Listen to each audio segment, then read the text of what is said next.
Hi guys, എല്ലാവർക്കും QSPSC ഹസൽ PYQയിലേക്ക് സ്വാഗതം. നമ്മളിന്ന് പഠിക്കാൻ പോകുന്നത് ന്യൂ SCERT ബേസ് ചെയ്തിട്ടുള്ള ഒരു ചാപ്റ്ററാണ്. 5th സ്റ്റാൻഡേർഡിലെ ബേസിക് സയൻസിലെ മൂന്നാമത്തെ പാഠം ജലം നിത്യജീവിതത്തിലാണ് നമ്മളിന്ന് നോക്കാൻ പോകുന്നത്.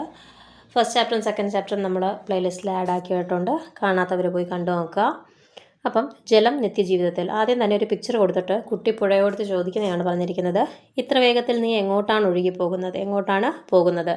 അപ്പം പുഴ പറയുന്നു, ഞാൻ ഒഴുകിയെത്തിയില്ലെങ്കിൽ ആളുകൾ വെള്ളം കിട്ടാതെ കഷ്ടപ്പെടും. എന്തായിരിക്കും പുഴ ഇങ്ങനെ പറയാൻ കാരണമെന്നൊക്കെ കുറച്ച് ചോദ്യങ്ങൾ കൊടുത്തിട്ടുണ്ട്. എന്നിട്ട് താഴെ ഒരു ചിത്രീകരണം കൊടുത്തിട്ടുണ്ട്. അത് പുഴവെള്ളത്തിൻ്റെ ശുദ്ധീകരണ ഘട്ടങ്ങളാണ് കൊടുത്തിരിക്കുന്നത്. എന്താണെന്ന് നമുക്ക് നോക്കാം. പുഴവെള്ളത്തിൻ്റെ ശുദ്ധീകരണ ഘട്ടങ്ങൾ: 1. വലിയ മാലിന്യങ്ങൾ അരിച്ചു മാറ്റുന്നു. മാലിന്യങ്ങൾ അടിയാൻ അനുവദിക്കുന്നു. പലതട്ടുള്ള അരിപ്പകൾ കൊണ്ട് അരിച്ചു മാറ്റുന്നു. പിന്നീട് രോഗാണുക്കളെ നശിപ്പിക്കുന്നു. ടാങ്കിൽ സംഭരിക്കുന്നു. ജലം വീടുകളിലേക്ക് എത്തിക്കുന്നു. എന്തൊക്കെ ചെയ്യുന്നു? ആദ്യം മാലിന്യം അരിച്ചു മാറ്റുന്നു. പിന്നീട് ഈ അരിച്ചു മാറ്റിയിട്ടും പോകാത്ത മാലിന്യങ്ങളെ അടിയാൻ അനുവദിക്കുന്നു. എന്നിട്ട് വീണ്ടും പലതട്ടുള്ള അരിപ്പകൾ വെച്ച് അതിനെ അരിച്ചു മാറ്റുന്നു. എന്നിട്ട് എന്തെങ്കിലുമൊക്കെ പ്രോസസ്സുകൾ, ക്ലോറിനേഷൻ പോലുള്ള പ്രോസസ്സുകൾ ചെയ്ത് രോഗാണുക്കളെ നശിപ്പിക്കുന്നു. അങ്ങനെ വാട്ടർ സെറ്റായി. ഇനി എന്താണ്? വിതരണ ഘട്ടങ്ങൾ. ടാങ്കിൽ സംഭരിക്കുന്നു, ജലം വീടുകളിലേക്ക് എത്തിക്കുന്നു. അപ്പം ഇതുമായിട്ട് ബന്ധപ്പെട്ട് നമുക്ക് ഓൾഡ് SCERTയിൽ, പഴയ SCERTയിൽ പിന്നെ ജലശുദ്ധീകരണശാലകളിൽ നടക്കുന്ന ശുദ്ധീകരണ ഘട്ടങ്ങൾ എന്നും പറഞ്ഞിട്ട്, പ്രധാന ഘട്ടങ്ങളെന്നും പറഞ്ഞിട്ട് ഒരു 6 ഘട്ടങ്ങൾ പഠിക്കാനുണ്ടായിരുന്നു. നമുക്ക് ജസ്റ്റ് അതും കൂടെ ഒന്ന് റിവൈസ് ചെയ്ത് പോകാം. ജലശുദ്ധീകരണശാലകളിൽ നടക്കുന്ന പ്രവർത്തനങ്ങളുടെ പ്രധാന ഘട്ടങ്ങൾ. ഇപ്പം ഒരു 6 ഘട്ടം നമ്മൾ AC, ക്ലാര, ഫിലോമിന, CS എന്ന് പറഞ്ഞ കോഡൊക്കെ വെച്ച് പഠിച്ചിട്ടുണ്ട്. എന്താണ്? എയറേഷൻ, C കൊയാഗുലേഷൻ, വീണ്ടും ക്ലാര എന്ന് പറയുമ്പം ക്ലാരിഫ്ലോക്കുലേഷൻ, പിന്നീട് ഫിലോമിന പറയുന്നത് ഫിൽട്ടറേഷൻ, പിന്നെ വീണ്ടും അടുത്ത C ക്ലോറിനേഷൻ, പിന്നീട് S സ്റ്റോറേജ്, സംഭരണം. ഏതൊക്കെയാണ്? Aeration, coagulation, clariflocculation, filtration, chlorination, സംഭരണം. ഇനി വരുന്ന എക്സാമൊക്കെ നമുക്ക് ഒരേപോലെ ഇമ്പോർട്ടൻ്റ് ആണ്, ന്യൂ SCERTയും ഓൾഡ് SCERTയും. ഇപ്പം എവിടെ നിന്ന് ക്വസ്റ്റ്യൻ ചോദിക്കുമെന്ന് നമുക്ക് പറയാനൊക്കില്ല. അപ്പം നമ്മൾ ഓരോ ചാപ്റ്റർ പഠിച്ചു പോകുമ്പം ന്യൂ SCERT പഠിക്കുന്നതിനോടൊപ്പം തന്നെ ഓൾഡ് SCERTയിൽ അതുമായിട്ട് റിലേറ്റ് ചെയ്ത് വരുന്ന ഭാഗങ്ങളൊന്ന് റിവൈസ് ചെയ്തും കൂടെ പോകാം. ഓക്കെ. അപ്പം എയറേഷൻ എന്താണ്? ജലം വായുവുമായിട്ട് മിക്സാക്കുന്ന പ്രക്രിയയാണ് നമ്മൾ എയറേഷൻ എന്ന് പറയുന്നത്. ജലത്തിൻ്റെ ഓക്സിജൻ്റെ അളവ് കൂട്ടുന്നു എയറേഷൻ, ആദ്യത്തെ പ്രോസസ്സ് വഴി. രണ്ടാമത്തെ പ്രോസസ്സ് എന്താണ്? കൊയാഗുലേഷൻ. ജലശുദ്ധീകരണശാലകളിൽ നടക്കുന്ന പ്രധാനപ്പെട്ട ഒരു ഘട്ടമാണ് ഈ കൊയാഗുലേഷൻ എന്ന് പറയുന്നത്. ഈ ജലത്തിൽ കലർന്ന് കിടക്കുന്ന ഖരപദാർത്ഥങ്ങളെ അടിയിക്കുന്നു. എന്നിട്ട് ഈ അടിയിക്കുന്നതിന് വേണ്ടി ഒരു സാധനം ചേർക്കുന്നുണ്ട്. എന്താണ് ചേർക്കുന്നത്? ആലമാണ് ചേർക്കുന്നത്. ആലം ചേർത്തിട്ട് ജലത്തിൽ കലർന്ന് കിടക്കുന്ന ഖരപദാർത്ഥങ്ങളെ അടിയിച്ചിട്ട് അതിൻ്റെ pH, ആലം ചേർക്കുമ്പോൾ എന്താ പറ്റും? ജലത്തിൻ്റെ pH മൂല്യം കുറയും. അങ്ങനെയാണിത് മിക്സ് ആവുന്നത്. എന്നിട്ട് പിന്നീട് pH ക്രമീകരിക്കുന്നതിന് വേണ്ടിയിട്ട് കുമ്മായം ചേർക്കും. ആ പ്രോസസ്സിനെയാണ് കൊയാഗുലേഷൻ എന്ന് പറയുന്നത്. അപ്പം ആദ്യത്തെ പ്രോസസ്സ് എയറേഷൻ ജലത്തിലെ ഓക്സിജൻ്റെ അളവ് കൂട്ടുന്നു വായുവായിട്ട് കലർത്തിയിട്ട്. രണ്ടാമത്തേത് കൊയാഗുലേഷൻ ഖരപദാർത്ഥങ്ങൾ അടിയിക്കുന്നതിന് വേണ്ടിയിട്ട് ആദ്യമേ ആലം ചേർക്കും. എന്നിട്ട് അപ്പോഴത്തേക്കും pH മൂല്യം കുറയും. പിന്നീട് pH കൂട്ടാൻ വേണ്ടിയിട്ട് കുമ്മായം ചേർക്കുന്നു. പിന്നെ മൂന്നാമത്തെ പ്രോസസ്സ് എന്താണ്? ക്ലാരിഫ്ലോക്കുലേഷൻ. എന്താണ് ക്ലാരിഫ്ലോക്കുലേഷൻ? മാലിന്യം അടിഞ്ഞ ശേഷം തെളിഞ്ഞ വെള്ളം ഫിൽറ്ററിലേക്ക് കടത്തിവിടുന്ന പ്രോസസ്സിനെയാണ് ക്ലാരിഫ്ലോക്കുലേഷൻ എന്ന് പറയുന്നത്. ഓക്കെ. ഇനി നാലാമത്തെ പ്രോസസ്സ് ഫിൽട്ടറേഷൻ. എന്ത് ചെയ്യുന്നു? അടിയാതെ കിടക്കുന്ന മാലിന്യങ്ങളെ ഫിൽട്ടറിൽ വെച്ച് നീക്കം ചെയ്യും. എന്നിട്ട് മുകളിൽ മണലും അടിയിൽ വലുപ്പം കൂടിയ കല്ലുകളും ആണ് ഫിൽട്ടർ യൂണിറ്റിൽ ഉപയോഗിക്കുന്നത്. ഫിൽട്ടർ ചെയ്യാൻ ഉപയോഗിക്കുന്ന എന്താണ്? മുകളിൽ മണലും അടിയിൽ വലുപ്പം കൂടിയ കല്ലുകളും ഒക്കെ ഉപയോഗിച്ച് ഫിൽട്ടർ ചെയ്യുന്നു എന്നാണ് പറയുന്നത്. ഓക്കെ. Next chlorination. ഫിൽട്ടർ ചെയ്ത് വരുന്ന ജലത്തെ അണുവിമുക്തമാക്കാൻ വേണ്ടിയിട്ട് ക്ലോറിൻ വാതകമോ ബ്ലീച്ചിങ്ങോ ചേർത്ത് ബ്ലീച്ചിങ് പൗഡർ ചേർക്കുന്നു. എന്തിനു വേണ്ടിയിട്ടാണ്? ക്ലോറിനേറ്റ് ചെയ്യാൻ വേണ്ടിയിട്ട്. എന്നിട്ട് ലാസ്റ്റ് പ്രോസസ്സ് എന്താണ്? സ്റ്റോറേജ് ആണ്, സംഭരണം. ശുദ്ധീകരിച്ച ശേഷം ജലം ജലസംഭരണികളിൽ ശേഖരിച്ചു വയ്ക്കുന്നതാണ് സ്റ്റോറേജ്. അപ്പം ഏതൊക്കെയായിരുന്നു? എയറേഷൻ, കൊയാഗുലേഷൻ ആലവും കുമ്മായം ചേർത്ത് മിക്സാക്കുന്നു. പിന്നീട് ക്ലാരിഫ്ലോക്കുലേഷൻ, തെളിഞ്ഞ വെള്ളം ഫിൽറ്ററിലേക്ക് കടത്തിവിടുന്നു. ഫിൽട്ടറേഷൻ, പിന്നെ ഫിൽറ്ററിൽ വെച്ച് വീണ്ടും ഒന്നും കൂടെ അരിച്ചെടുക്കുന്നു. പിന്നെ ക്ലോറിനേഷൻ, അണുവിമുക്തമാക്കാൻ വേണ്ടിയിട്ട് ബ്ലീച്ചിങ്ങോ ക്ലോറിനോ ചേർക്കുന്നു. ലാസ്റ്റ് സംഭരണം. Aeration, coagulation, clariflocculation, filtration, chlorination and storage. Okay. ഇനി ജലത്തിൻ്റെ ഏകദേശ പ്രതിദിന ഉപയോഗം എന്നും പറഞ്ഞിട്ടൊരു ചാർട്ട് കൊടുത്തിട്ടുണ്ട്. ഒരു ദിവസം കുടിക്കാൻ വേണ്ടിയിട്ട് എത്ര ഉപയോഗിക്കുന്നു, 2.5 തൊട്ട് 3 ലിറ്റർ വരെ കുടിക്കാൻ ഉപയോഗിക്കുന്നു, പിന്നെ ക്ലീനിങ്ങിന് വേണ്ടിയിട്ട് ഉപയോഗിക്കുന്നതിൻ്റെ കണക്കൊക്കെ പറയുന്നുണ്ട്. അപ്പം ഒരാൾക്ക് ഒരു ദിവസം 121.5 തൊട്ട് 125.5 ലിറ്റർ വെള്ളം വരെ വേണമെന്നാണ് പറയുന്നത് ഒരു വീട്ടിലേക്ക്. ഓക്കെ. കൂടുന്ന ആവശ്യവും കുറയുന്ന ലഭ്യതയും. ജനസംഖ്യാ വർധനവും ജലമലിനീകരണത്തിൻ്റെ തോതിലുള്ള വർധനവും കാരണം ശുദ്ധജല ലഭ്യത കുറഞ്ഞു വരികയാണ്. ലോകത്തെ 200 കോടിയോളം മനുഷ്യർക്ക് ആവശ്യത്തിന് ശുദ്ധജലം ലഭിക്കുന്നില്ല എന്നാണ് കണക്കുകൾ സൂചിപ്പിക്കുന്നത്. 200 കോടിയോളം ആളുകൾക്ക് ശുദ്ധജലം ലഭിക്കുന്നില്ല എന്ന്. ഈ സ്ഥിതി തുടർന്നാൽ വരും വർഷങ്ങളിൽ ജലക്ഷാമം കൂടുതൽ രൂക്ഷമാകുമെന്ന് കരുതപ്പെടുന്നു.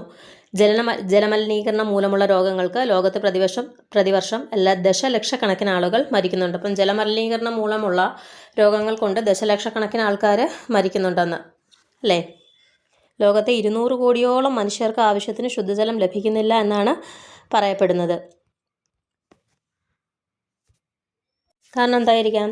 ഭൂമിയിൽ ആകെയുള്ള ജലത്തിൻ്റെ 97% എന്താണ്? ഉപ്പുവെള്ളമാണ് അല്ലേ. ഉപ്പുവെള്ളം ഇത് മനുഷ്യർക്കോ ജീവജാലങ്ങൾക്കോ ഒന്നും നേരിട്ട് ഉപയോഗിക്കാൻ കഴിയത്തില്ല. പിന്നീട് ലഭ്യമായ ആകെ ശുദ്ധജലത്തിൻ്റെ അളവ് ഒരു 3%.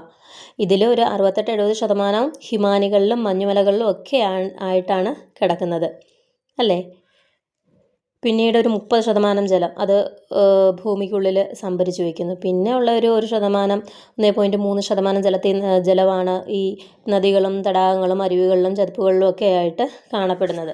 അങ്ങനെ നമുക്ക് ഉപയോഗത്തിനായിട്ട് ലഭിക്കുന്ന ശുദ്ധജലം വളരെ പരിമിതമാണ്. അതുകൊണ്ട് തന്നെ നമ്മൾ മാക്സിമം ജലം സേവ് ചെയ്യുക. ഓക്കെ. ഇനി നമ്മൾ ശരീരത്തിന് ആവശ്യമായിട്ടുള്ള ഏകദേശം ഒരു ജലത്തിൻ്റെ അളവ് പറയുന്നുണ്ട്. രക്തത്തിൽ 94% ജലമാണ്. രക്തത്തിൻ്റെ 94% ജലമാണ്. പിന്നെ ഏതാണ് കൂടുതൽ? പിന്നീട് ശ്വാസകോശത്തിലാണ് കൂടുതൽ, 83%. ഓക്കെ. രക്തത്തിൽ 94% ജലമാണ്. ശ്വാസകോശത്തിനോ 83% ജലം ആവശ്യമാണ്. പിന്നീട് വൃക്കകൾക്ക് 79% ജലം ആവശ്യമാണ്. ഓക്കെ.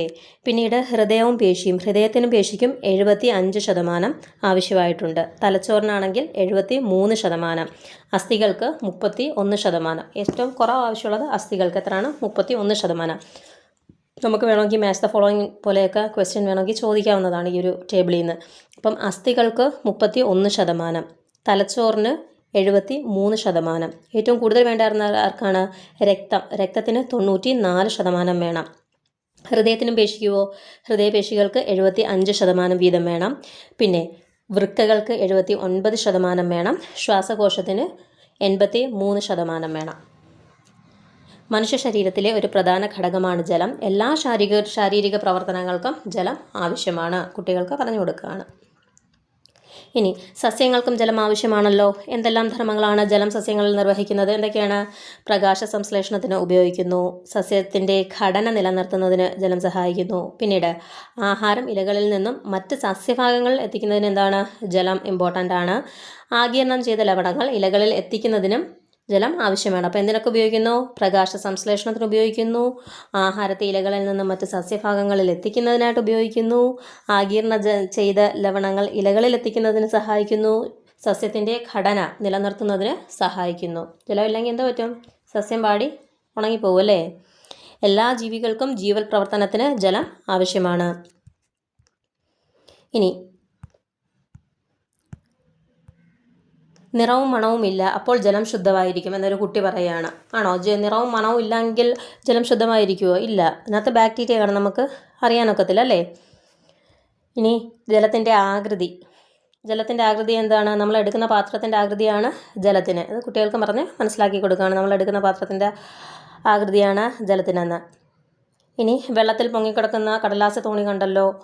ഏതെല്ലാമാണ് ജലത്തിൽ കിടക്കുക എന്ന് പറഞ്ഞിട്ട് ടേബിൾ കൊടുത്തേക്കുവാണ്. കല്ല്, ബലൂൺ, നാണയം, തടിക്കഷ്ണം. അപ്പം കുട്ടികളുടെ അത് ക്ലാസിഫൈ ചെയ്യാൻ പറഞ്ഞേക്കുവാണ്. പൊങ്ങിക്കിടക്കുന്നത് ഏത്, ജലത്തിൽ മുങ്ങി പോകുന്നത് ഏതെന്നൊക്കെ. അപ്പം ഡെൻസിറ്റിയുടെ ബേസിസിൽ നമുക്കറിയാമല്ലേ എന്തൊക്കെയാണ് പൊങ്ങുന്നതെന്നും മുങ്ങുന്നതെന്നൊക്കെ. അടുത്തത് ലയിക്കുന്നവയും ലയിക്കാത്തവയും. അതിനകത്തൊരു പിക്ചർ കൊടുത്തിട്ട് കുട്ടി നാരങ്ങ വെള്ളം ഉണ്ടാക്കി തരുമോ എന്നൊക്കെ ചേട്ടനോട് ചോദിക്കുന്നതാണ് പറഞ്ഞിരിക്കുന്നത്. എന്നിട്ട് വെള്ളം ഉണ്ടാക്കി കൊടുത്തപ്പം കുട്ടി ചോദിക്കുന്നു, പഞ്ചസാര എവിടെ പോയി ചേട്ടാ, കാണുന്നില്ലല്ലോ എന്നൊക്കെയാണ് ചോദിക്കുന്നത്. അപ്പം ചേട്ടൻ പറഞ്ഞു കൊടുക്കുന്നുണ്ട്, പഞ്ചസാര വെള്ളത്തിൽ ലയിച്ചത് കൊണ്ടാണ് കാണാൻ കഴിയാത്തതെന്ന്. ഓക്കെ, താഴെ പറയുന്ന വസ്തുക്കൾ ഉപയോഗിച്ചൊരു പരീക്ഷണം ചെയ്താലോ. എന്നിട്ടൊരു പരീക്ഷണം പറയുകയാണ്. പഞ്ചസാര, ഉപ്പ്, വിനാഗിരി, അപ്പക്കാരം, സോപ്പ് പൊടി ഇവയൊക്കെ ജലത്തിൽ ലയിക്കുമോ ഇല്ലേ എന്ന് പിള്ളേരടുത്ത് ക്ലാസിഫൈ ചെയ്യാൻ പറഞ്ഞേക്കുവാണ്. അപ്പം പഞ്ചസാര, ഉപ്പൊക്കെ പോലുള്ളത് ജലത്തിൽ ലയിക്കും. മണ്ണെണ്ണ, വെളിച്ചെണ്ണ പോലുള്ളത് ലയിക്കുമോ? ലയിക്കത്തില്ല. അപ്പോൾ അത് ക്ലാസിഫൈ ചെയ്യാനായിട്ട് കുട്ടികൾക്ക് പറഞ്ഞേക്കുകയാണ്. അടുത്തത് സോഡ ഉണ്ടാക്കുന്നത് എങ്ങനെയെന്ന് പറഞ്ഞേക്കുകയാണ്. ജലത്തിൽ കാർബൺ ഡൈ ഓക്സൈഡ് വാതകം ലയിപ്പിച്ചാണ് സോഡ ഉണ്ടാക്കുന്നത്. സോഡ കുപ്പി തുറക്കുമ്പോൾ കാർബൺ ഡൈ ഓക്സൈഡ് വാതകം സ്വതന്ത്രമാകുന്നത് കൊണ്ടാണ് കുമിളകൾ ഉണ്ടാകുന്നത്. അപ്പം ജലത്തിനകത്ത് എന്താ ചെയ്യും? കാർബൺ ഡൈ ഓക്സൈഡ് പ്രഷറൈസ് ചെയ്തിട്ടാണ് സോഡ ഉണ്ടാക്കുന്നത് അല്ലേ. ഇനി ലയിച്ചു ചേരുന്ന വസ്തുവിനെ ലീനമെന്നും എന്തിലാണോ ലയിച്ചു ചേരുന്നത് ആ വസ്തുവിനെ ലായകമെന്നും പറയുന്നു. ലയിച്ചു ചേരുന്ന വസ്തുവിനെ ലീനമെന്നും എന്തിലാണോ ലയിച്ചു ചേരുന്നത് അതിനെ എന്തെന്നും പറയുന്നു? ലായകമെന്നും പറയുന്നു. ഇനി ഇവിടെ കുറച്ച് സാധനങ്ങളൊക്കെ കൊടുത്തിട്ടുണ്ട്. അതിനകത്ത് ലായനി ഏതാ, ലീനം ഏതാ, ലായകം ഏതാന്നൊക്കെ ചോദിക്കുന്നത്. അപ്പം ലയിച്ചു ചേരുന്ന വസ്തുവിനെ ലീനം എന്ന് പറയുന്നു. എന്തിലാണോ ലയിച്ചു ചേരുന്നത് അതിനെ ലായകം എന്ന് പറയുന്നു. ഇനി ലീനത്തിൽ ലായകം ലയിച്ചുണ്ടാകുന്നത് എന്താണ്? ലായനിയാണ്. ലായനി സൊല്യൂഷനാണ്. ഓക്കെ, ഇനി ഇവിടെ ചോദിച്ചൊക്കെ നോക്കൂ. പഞ്ചസാര ലായനി. പഞ്ചസാര ലായനിയിലെ ലീനം ഏതാണ്? പഞ്ചസാര. ലായകം ഏതാണ്? വെള്ളം. ഇനി സോഡ ലായനിയിലെ ലീനം കാർബൺ ഡൈ ഓക്സൈഡ്, ലായകം വെള്ളവുമാണ്. ഓക്കെ, ഇനി നമുക്ക് വേറൊരു എക്സാമ്പിൾ നോക്കാം. തുരിശലായനി. തുരിശലായനിയിലെ ലീനം എന്താണ്? തുരിശാണ് ലീനം. ലായകം എന്താണ്? വെള്ളം.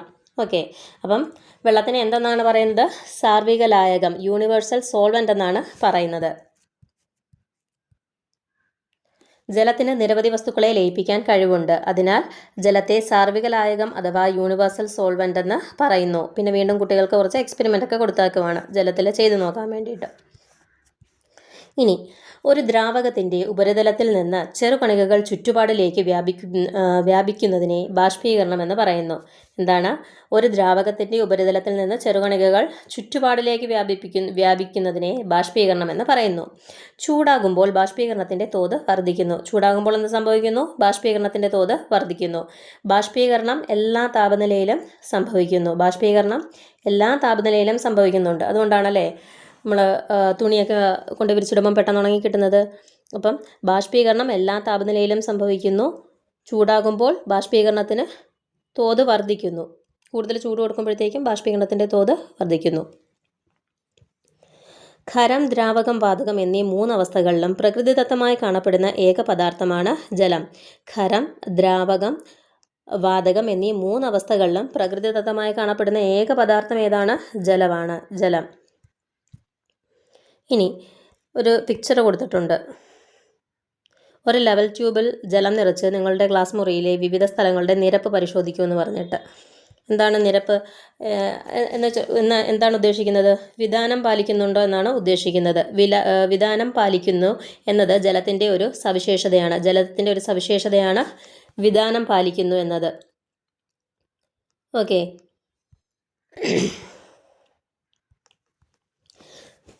എങ്ങനെയാണ്? കെട്ടിടങ്ങൾ നിർമ്മിക്കുമ്പോൾ ജലം ഉപയോഗിച്ച് ലെവൽ നോക്കുന്നത് ജലത്തിൻ്റെ വിധാന സ്വഭാവം മൂലമാണ്. കെട്ടിടങ്ങൾ നിർമ്മിക്കുമ്പോൾ എന്തോ ചെയ്യും? ജലം ഉപയോഗിച്ച് എന്തോ ചെയ്യും? ലെവൽ നോക്കും അല്ലേ. ഇത് വിധാനം സ്വഭാവം മൂലമാണ്. അതേപോലെ തന്നെ മഴക്കാലത്തും വേനൽക്കാലത്തും ഒക്കെ കിണറുകളിലെ ജലനിരപ്പിൽ വ്യത്യാസം വരുന്നത് അത് ജലവിധാനത്തിന് ഒരു എക്സാമ്പിളാണ്. പിന്നീട് ജലാശയങ്ങൾ വറ്റുമ്പോൾ സമീപത്തെ കിണറുകളിൽ ഉണ്ടാകുന്ന ജലത്തിൻ്റെ ലെവലിലെ വ്യത്യാസം അതും വിധാനത്തിനൊരു എക്സാമ്പിളാണ്. അപ്പം ജലം വിധാനം പാലിക്കുന്നു എന്നത് ഒരു സവിശേഷതയാണ്. ഓക്കെ, ജലസ്രോതസ്സുകൾ. ജലസമൃദ്ധമായ ഒരു ഗ്രഹമാണ് ഭൂമി. ഭൂമിയിലെ പ്രധാന ജലശേഖരം ഏതാണ്? കടലാണോ കരയാണോ? കടലാണ് അല്ലേ. വലിയ അളവിൽ ലവണങ്ങൾ ലയിച്ചു ചേർന്നിട്ടുള്ളത് കൊണ്ട് കടൽ വെള്ളം ദൈനംദിന ആവശ്യങ്ങൾക്ക് ഉപയോഗിക്കാൻ സാധിക്കില്ല.